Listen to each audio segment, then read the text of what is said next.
aí, pessoal do segundo ano, tranquilo. Professor Renato de volta para o módulo 5, parte 2, né, dando sequência ao módulo que iniciamos na semana passada. Clicou na grade, leva para o vídeo, né, leva para o nosso canal e fica mais fácil da gente ter acesso aí aos materiais.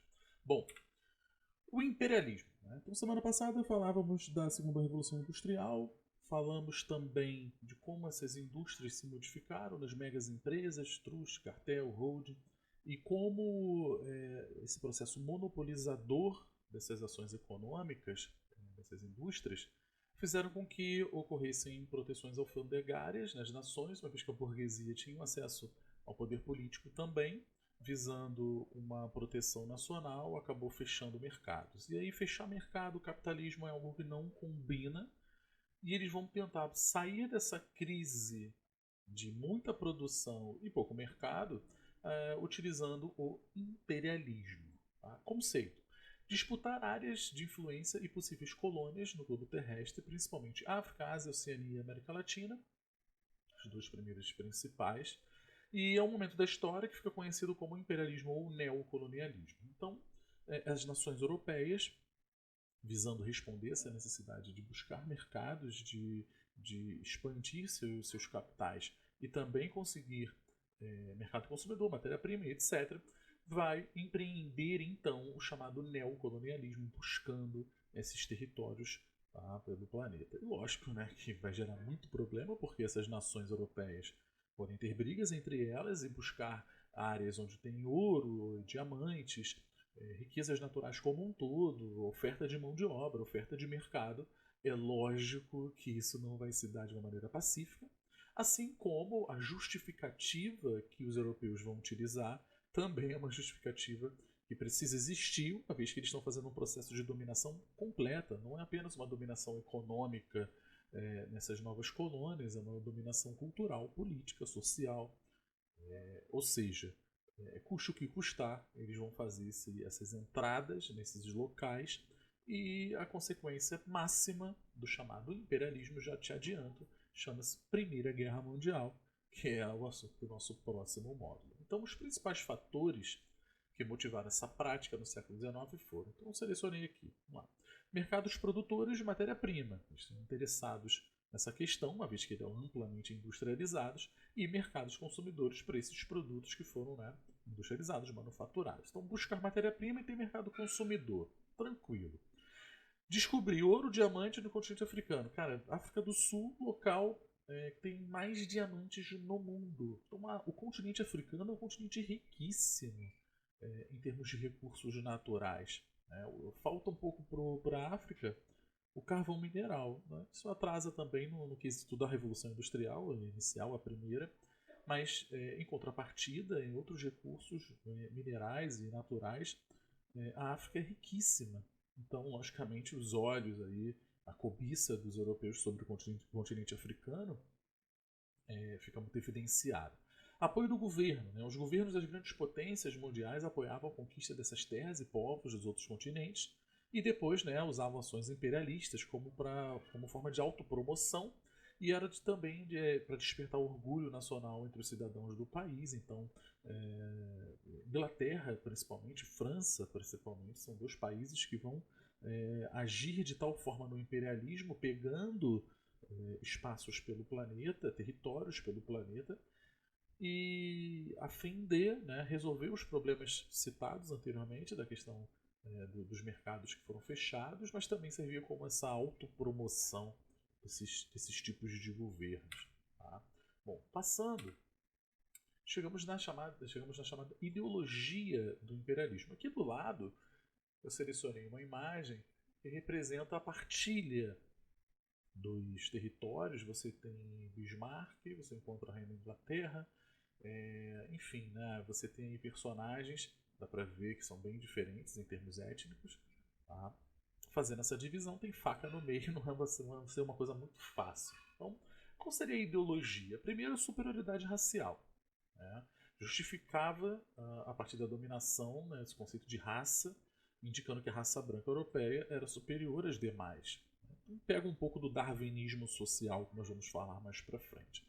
Então eles colocaram na cabeça essa questão de missão civilizatória, o fardo do homem branco civilizador, que está no auge da civilização, que são os europeus, lá no ápice da civilização, e que precisam levar para o restante do mundo os seus bons costumes, o seu progresso, a sua tecnologia, a sua forma de viver, né, como se fosse uma regra cultural, certo?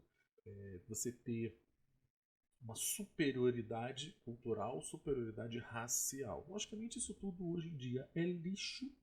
Hoje em dia, tudo isso pode ser jogado fora, mas que funcionou como uma luva para os interesses capitalistas dos grandes industriais utilizarem como uma forma de desculpa frente à necessidade de invadir esses territórios. E, logicamente, tem ativos, tem moradores, tem locais, né? Pessoas ali naquela região que vão sofrer com a entrada desses europeus. Então ele coloca aqui, ó, que a missão de levar o progresso, a civilização para povos ditos atrasados, né? Que somente a raça branca tinha essa capacidade de criar então uma civilização que era uma civilização modelo para os chamados primitivos da África e da Ásia. Então, olha, o discurso funcionaria como: eu vou entrar no seu território, vou pegar sua riqueza, eu vou tirar você da sua casa, vou fazer um inferno aí. Porém, eu estou levando civilização, eu estou levando progresso técnico, eu estou levando energia elétrica, eu estou levando ferrovia e por aí vai. Tá? E por aí vai. Então é um preço muito, mas muito alto que a África vai pagar ao receber essa invasão dessas nações europeias buscando esses objetivos. E aí chegamos então na questão do darwinismo social. São dois trechos que inclusive tem na apostila de vocês que explicam muito bem essa questão do darwinismo social. A gente sabe que Darwin, na teoria, né, geral aí das espécies, evolução das espécies, mostrando que tem um caminho, né, de evolução, os caras vão pegar, vão tirar do campo da biologia e vão jogar no campo social. Então, se os animais também passaram por processos de evolução, as sociedades também podem passar. Né? Então, o europeu está no auge, o restante do mundo ainda, né, buscando alcançar este auge. Aí você tem ali, ó, a fala do primeiro-ministro inglês, logo no primeiro trecho. Ele fala: as raças superiores têm um direito perante as raças inferiores. Pô, já é uma frase já, né, que incomoda. Há para elas um direito porque há um dever para elas. As raças superiores têm um dever de civilizar as inferiores. Vós podeis negar que há mais justiça, mais ordem material e moral, mais equidade, mais virtudes sociais na África do Norte, desde que a França a conquistou? Faz uma pergunta, né? Você consegue negar que ocorreram melhorias então na parte na África do Norte desde que a França chegou? Então ele faz essa pergunta. Depois ele, né, o discurso é muito bonito, né? O discurso é sensacional. Aí você tem ali embaixo: as qualidades morais e físicas dos europeus são superiores. A mesma forma e as mesmas capacidades que o levaram a sair há alguns séculos da condição de selvagens nômade para seu atual estado de cultura e progresso concedem-lhe o direito, quando em contato com o selvagem, de ser o vitorioso na luta pela existência e de crescer à custa do seu sacrifício. Você tem um naturalista britânico falando agora então. Bom, são duas falas que, né, são fortes, mas que remontam essa questão do darwinismo social. E não por acaso eu peguei uma imagem mostrando ações dos belgas no Congo. Então, se você tiver um mínimo de curiosidade, coloca no seu Google aí, Congo belga, e imagens, você vai ver uma série de imagens, eu selecionei algumas, do genocídio que os belgas perpetraram na parte ali na África Central, na parte do Congo. Então, uma coisa é escrita, né? O papel em branco aceita qualquer coisa. Ele fala ali que o europeu vai chegar, que o europeu tem esse direito, que ele é superior, que ele é melhor, mas não fala como ele vai fazer essa entrada. E a fotografia aí para mostrar como foi complicado. Então você teve uma série de mutilados, né? Muita gente perdendo a mão, perdendo a orelha, perdendo o pé. É um genocídio muito pouco falado dentro da história. e que precisa ser lembrado. Eu faço sempre questão de lembrar como a entrada dos belgas no Congo ela se deu de uma maneira brutal. Bom, você está vendo, né? Esses homens aí segurando um pedaço de mão e belgas do lado. Uma regra que eles colocavam do trabalho forçado era que se um belga tivesse que utilizar algum cartucho de bala, né, nem que seja um tiro para cima ou um tiro em um dos congoleses, ele teria que mutilar, né, mutilar uma outra pessoa. Né? Então era algo brutal, algo que beirava mesmo o absurdo. Essa foto, por exemplo, de um homem que foi obrigado a ficar horas olhando para o pé cortado, mutilado da filha dele. Né? Então, que raça superior é essa? Né? Bom, então depois vocês pesquisem, foi mais ou menos o que eu busquei aqui do chamado Congo belga, beleza? Bom, então eu já comentei sobre o Congo belga como um exemplo, e agora a Guerra dos Boeres. O que vai acontecer? Os holandeses já estavam na África do Sul, local que, como eu comentei, com muitos diamantes. E a partir do momento da descoberta desses diamantes, etc., ocorre uma disputa muito grande pela região. Os ingleses vão até lá e começam a tentar a exploração. Os holandeses buscam, né, proteger o que eles julgavam ser deles, na realidade, e entra em conflito com os ingleses, que acaba gerando essa guerra, né, a Guerra dos Boeres, onde a Inglaterra vence e acaba, né, continuando a explorar os diamantes e também agora fazendo o domínio político da região, expulsando os holandeses. Certo? Então é um exemplo a ser colocado nessa partilha da África. Agora é lógico, como eu comentei, que dividir território com grandes riquezas e nações altamente capitalistas, industriais, vai dar problema, vai dar confusão. Então a Conferência de Berlim ela visava tentar diminuir um pouco os possíveis conflitos que estavam existindo entre as nações ao, né, pegar esses espaços pelo planeta. Então, fica decidido que uma nação europeia só teria direito a um território africano se comunicasse a sua ocupação às demais nações. Chegou lá, vou comunicar, e enviasse para a área ocupada uma autoridade capaz de se fazer respeitar o direito adquirido. Ou seja, não basta chegar lá e falar, é meu, cheguei aqui primeiro, e não conseguir manter o espaço de fato. Tá? Então eles criaram um pouco essas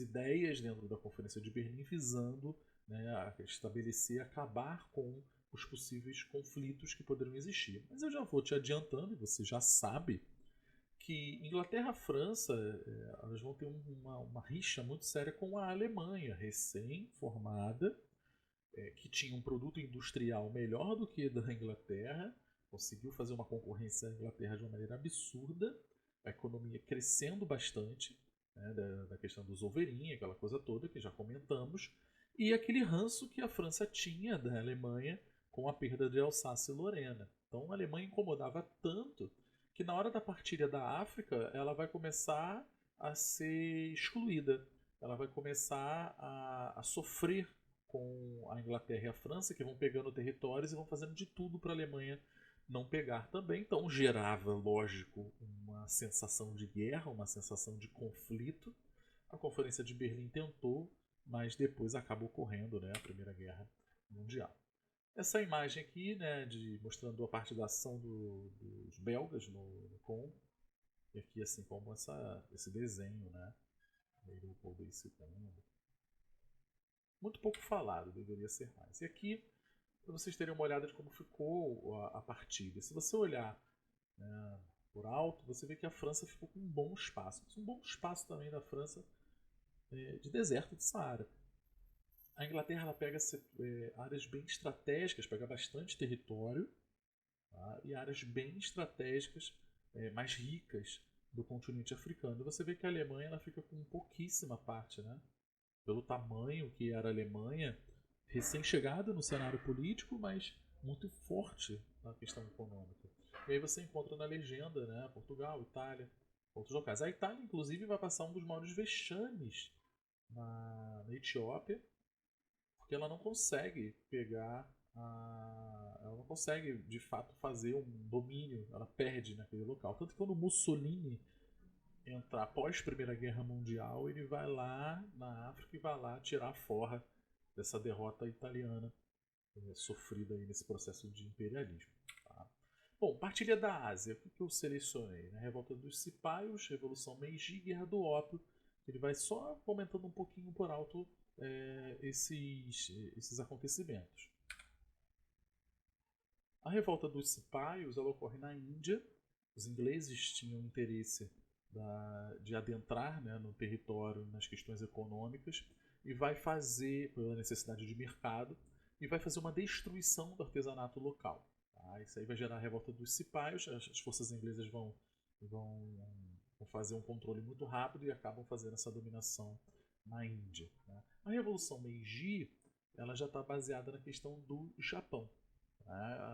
A parte, né, do interesse ocidental visando enfraquecer, né, o shogunato e fortalecer, logicamente, o poder do imperador. Né? Ou seja, a descentralização de poder que existia no Japão não era bem vista para os processos do imperialismo, pelo interesse ocidental, e sim o fortalecimento de um imperador seria mais interessante. Aí vem todo o processo da chamada Revolução Meiji. Não tem como a gente adentrar mais do que isso, porque não é a matéria, mas é basicamente nesse sentido que a gente precisa entender. Tá? Então o Japão depois consegue romper certos tratados e tentar alcançar um crescimento industrial naval militar, né, muito sério, que depois vai levar a uma dominação do Pacífico e depois os problemas da Segunda Guerra Mundial, né, mais para frente. E a Guerra do Ópio sendo o exemplo chinês. Aqui você tem uma pintura que mostra um pouco da questão da Guerra do Ópio, o ópio sendo levado para a China através do comércio inglês, né, gera todo aquele problema, porque o ópio é uma droga altamente, né, nociva para o ser humano, causando vício. E a Inglaterra queria, né, colocar na China. A China tinha um problema muito sério, que ela não era tão aberta quanto era o Japão. Você tinha só um porto aberto, que era o porto do Cantão. E a Inglaterra querendo fazer um domínio econômico a todo custo, buscar mercado. E vem aquela questão dos chineses queimarem, né, 20 mil caixas do ópio inglês. E aí, amigo, você causou um prejuízo econômico. A Inglaterra vai receber a visita do exército. E com certeza a Inglaterra vai vencer, porque até então era a maior nação em termos bélicos, tá? Até a Segunda Guerra Mundial. A primeira, né, até a Primeira Guerra Mundial, com certeza, era a maior nação em termos bélicos. Então são exemplos que a gente consegue colocar dessa partilha da Ásia, onde você teve uma entrada muito mais econômica do que o que foi a partilha da África, que a entrada mesmo ocorre na ocupação de territórios político, social, cultural, de todas as imposições que nós visualizamos. E por último, os reflexos então desse imperialismo. O que ele deixou para a gente? Tá? A destruição das economias locais em benefício dessa produção em larga escala para o mercado externo. Vale lembrar que quando as nações europeias adentraram na partilha da África, né, no continente africano, faziam um deslocamento de povos, de etnia, fazendo novas fronteiras, não respeitando as fronteiras existentes. Isso causa um problema muito sério até hoje no continente africano, quando a gente observa os problemas étnicos em relação às guerras civis. Né? Você tem, no mínimo, duas etnias para cada país no continente africano. São mais de 50 países. Etnia é uma coisa complicada da gente comentar, porque aqui, por exemplo, no Brasil, né, tem um brasileiro. Né? O cara pode morar no norte ou no sul, longe demais, mas nós reconhecemos como brasileiros. Um movimento separatista, outro aqui, outro ali, mas, a grosso modo, uma etnia. Então, você viver num país com duas etnias, quem vai ser o presidente? Quem vai ser o governante? Tá? É meio complicado. Então, você tem países na África que chega a ter 4 etnias, 5 etnias. São mais de 800 etnias quando você observa todo o continente africano. Então, essa movimentação de fronteiras e de povos gerou no momento e ainda gera um problema muito sério para o continente. Bom, destruição da produção artesanal, principalmente na Ásia, né, falamos da questão dos cipaios. Racismo acentuado, no caso africano, né, assumindo uma forma de um sistema juridicamente estabelecido, o apartheid, ou apartheid, né, que significa segregação, e ocorre lá na África do Sul, né, vocês vão estudar ainda esse ano, mas já estudaram.